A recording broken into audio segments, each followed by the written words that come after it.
ಬಳ್ಳಾರಿ ಜೈಲಿಗೆ ಭೇಟಿ ನೀಡುವಂಥ ದರ್ಶನ್ ತಾಯಿ ದರ್ಶನ್ ಭೇಟಿಗೆ ಆಗಮಿಸಿದಂಥ ಮೀನಾ ತೂಗುದೀಪ್ ಬಳ್ಳಾರಿ ಜೈಲಿಗೆ ನಟ ದರ್ಶನ್ ಅವರ ತಾಯಿ ಮೀನಾ ತೂಗುದೀಪ್ ಅವರು ಆಗಮಿಸಿದ್ದಾರೆ. ತಾಯಿ ಕನವರಿಕೆಯಲ್ಲಿದ್ದಂಥ ದರ್ಶನ್ ಸಹಜವಾಗಿಯೇ ಮಗ ಜೈಲಲ್ಲಿದ್ದಂಥ ಸಂದರ್ಭದಲ್ಲಿ ಯಾವುದೇ ತಾಯಿಗಾದರೂ ಕೂಡ ಸಂಕಷ್ಟ ಆಗುತ್ತೆ ನೋಡೋದಕ್ಕೆ, ಆದರೂ ಕೂಡ ಹೋಗಬೇಕಾಗತ್ತೆ. ಮಗ ಒಳಗಡೆ ಇದ್ದಂಥ ಸಂದರ್ಭದಲ್ಲಿ ಯಾವ ತಾಯಿಗೂ ಕೂಡ ನೆಮ್ಮದಿ ಇರಲ್ಲ. ದರ್ಶನ್ಗೆ ಮಾನಸಿಕವಾಗಿ ಧೈರ್ಯ ತುಂಬಲಿರುವಂಥ ಮೀನಾ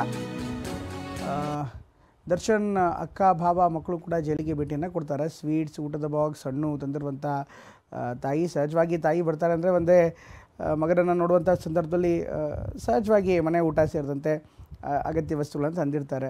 ಯಾವುದೇ ತಾಯಿಗಾದರೂ ಕೂಡ ಇಂಥ ಒಂದು ಪರಿಸ್ಥಿತಿ ಬರಬಾರ್ದು. ಯಾಕೆಂದರೆ ಮಗನನ್ನು ಜೈಲಲ್ಲಿ ನೋಡುವಂಥದ್ದು ಅಂದರೆ ತಾಯಿಗೆ ಅದು ಸಂಕಷ್ಟವೇ. ಹೀಗಾಗಿ ಏನೇ ಆದರೂ ಕೂಡ ಮಗನನ್ನು ಬಿಟ್ಕೊಡೋದಕ್ಕಾಗಲ್ಲ. ಯಾವ ತಾಯಿ ಕೂಡ ತನ್ನ ಮಗನನ್ನು ಬಿಟ್ಕೊಡಲ್ಲ. ಹಾಗಾಗಿ ತಾಯಿ ಕೂಡ ದರ್ಶನ್ ಅವರ ತಾಯಿ ಮೀನಾ ತೂಗುದೀಪ್ ಅವರು ಕೂಡ ಈಗ ಬಳ್ಳಾರಿ ಜೈಲಿಗೆ ಆಗಮಿಸ್ತಾರೆ. ಅಲ್ಲಿ ದರ್ಶನ್ ಅವರನ್ನು ಭೇಟಿ ಆಗ್ತಾರೆ. ಜೊತೆಗೆ ದರ್ಶನ್ ಅವರ ಅಕ್ಕ ಭಾವ ಮತ್ತು ಅವ್ರ ಮಕ್ಕಳು ಎಲ್ಲರೂ ಕೂಡ ಬಂದಿದ್ದಾರೆ ಅಂತ ಹೇಳಲಾಗ್ತದೆ. ಹೀಗಾಗಿ ದರ್ಶನ್ ಅವರನ್ನು ಭೇಟಿಯಾಗಿ ಅಗತ್ಯ ವಸ್ತುಗಳು ಅಂದರೆ ಸ್ವೀಟ್ಸ್ ತಂದಿದ್ದಾರೆ, ಊಟದ ಬಾಕ್ಸ್ ತಂದಿದ್ದಾರೆ, ಹಣ್ಣು ಇದೆಲ್ಲವನ್ನು ಕೂಡ ಕೊಡ್ತಾರೆ ಅಂತ ಹೇಳಲಾಗ್ತಾ ಇದೆ.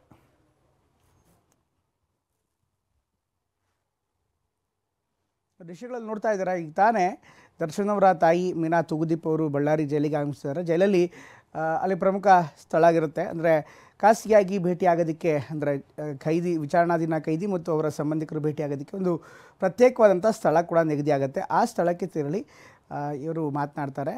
ಈ ಒಂದು ಸಂದರ್ಭದಲ್ಲಿ ಸಹಜವಾಗಿಯೇ ಒಂದಿಷ್ಟು ಭಾವುಕ ಕ್ಷಣಗಳು ನಿರೀಕ್ಷೆ ಮಾಡ್ಬೋದಾಗತ್ತೆ. ತಾಯಿ ಭೇಟಿಯಾಗುವಂಥ ಸಂದರ್ಭ ತಾಯಿಗೂ ಕೂಡ ಮಗನನ್ನು ಇಂಥ ಒಂದು ಪರಿಸ್ಥಿತಿ ನೋಡೋದು ಸಂಕಷ್ಟ ಆಗುತ್ತೆ.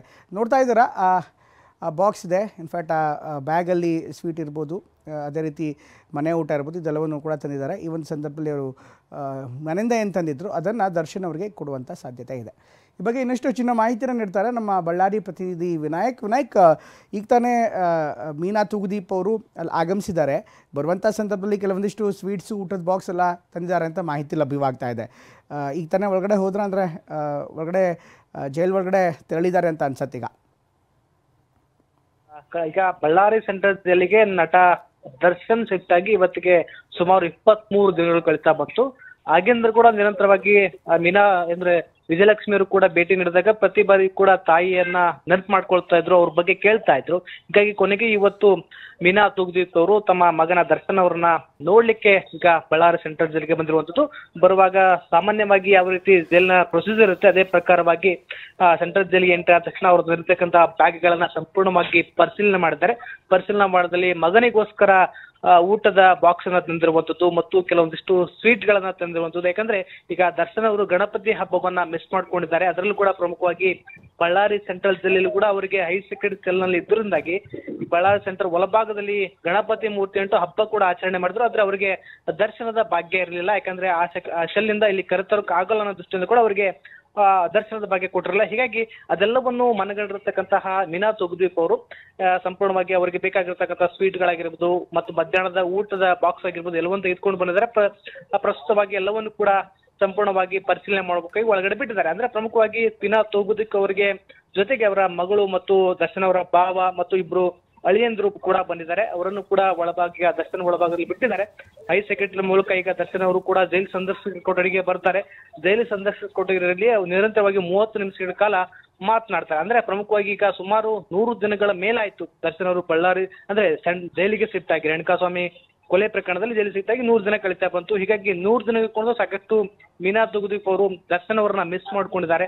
ಅವರ ಅಕ್ಕ ಆಗಿರ್ಬೋದು ಮತ್ತು ಭಾವ ಆಗಿರ್ಬೋದು. ಹೀಗಾಗಿ ಒಂದು ರೀತಿ ಭಾವುಕ ಕ್ಷಣ ಕೂಡ ಆಗ್ಬೋದು. ಯಾಕಂತಂದ್ರೆ 100 ದಿನಕ್ಕೂ ಹೆಚ್ಚು ಅವ್ರನ್ನ ಬಿಟ್ಟಿರುವಂತಹ ಕ್ಷಣ ಈಗ ಬಂದಿರುವಂತದ್ದು. ಅದರಲ್ಲೂ ಕೂಡ ಇಂತಹ ಕೊಲೆ ಆರೋಪದಲ್ಲಿ ಮಗನನ್ನ ಜೈಲಿನಲ್ಲಿ ನೋಡುವಂತಹ ಪರಿಸ್ಥಿತಿ ತಾಯಿಗೆ ಬಂತಲ್ಲ ಅನ್ನೋದು ಕೂಡ ಸಾಕಷ್ಟು ಎದುರಾಗುವ ಕ್ಷಣ ಇರುತ್ತೆ. ಹೀಗಾಗಿ ಭಾವುಕರಾಗುವ ಸಾಧ್ಯತೆ ಕೂಡ ಹೆಚ್ಚಿರುವಂತದ್ದು. ಜೊತೆಗೆ ಈಗಾಗಲೇ ಜೈಲು ಸಂದರ್ಶಕ ಕೊಠಡಿಗೆ ದರ್ಶನ್ ಅವರ ತೆರಳಿಗೋಸ್ಕರ ಸಿಬ್ಬಂದಿಗಳು ಹೈ ಸೆಕ್ಯೂರಿಟಿ ಸೆಲ್ಗೆ ಹೋಗಿದ್ದಾರೆ. ಅಲ್ಲಿಂದ ಸುಮಾರು ಒಂದು 200 ಮೀಟರ್ಗಳ ಕಾಲ ನಡ್ಕೊಂಡು ಬರ್ತಾರೆ. ನಡ್ಕೊಂಡ ನಂತರದಲ್ಲಿ ಜೈಲಿನ ಮುಂಭಾಗದ ಏನ್ ಫಸ್ಟ್ನೇ ಬ್ಯಾರಕ್ ಇದೆಯಲ್ಲ ಅಲ್ಲಿ ಜೈಲು ಸಂದರ್ಶಕ ಕೊಠಡಿ ಇರುತ್ತೆ. ಸಿಸಿ ಕ್ಯಾಮ್ರಾಗಳ ಅಳವಡಿಕೆ ಇರುತ್ತೆ. ಸಿಸಿ ಕ್ಯಾಮ್ರಾಗಳ ಕಣ್ಗಾವಲಿನಲ್ಲಿ ಅವರು ಮಾತಾಡ್ತಾರೆ. ಅಂದ್ರೆ ಇದೊಂದು ಭಾವುಕ ಕ್ಷಣ ಅಂತ ಹೇಳ್ಬೋದು. ಪ್ರಮೋದ್, ಥ್ಯಾಂಕ್ ಯು ವಿನಾಯಕ್ ಎಲ್ಲ ಮಾಹಿತಿಗಾಗಿ.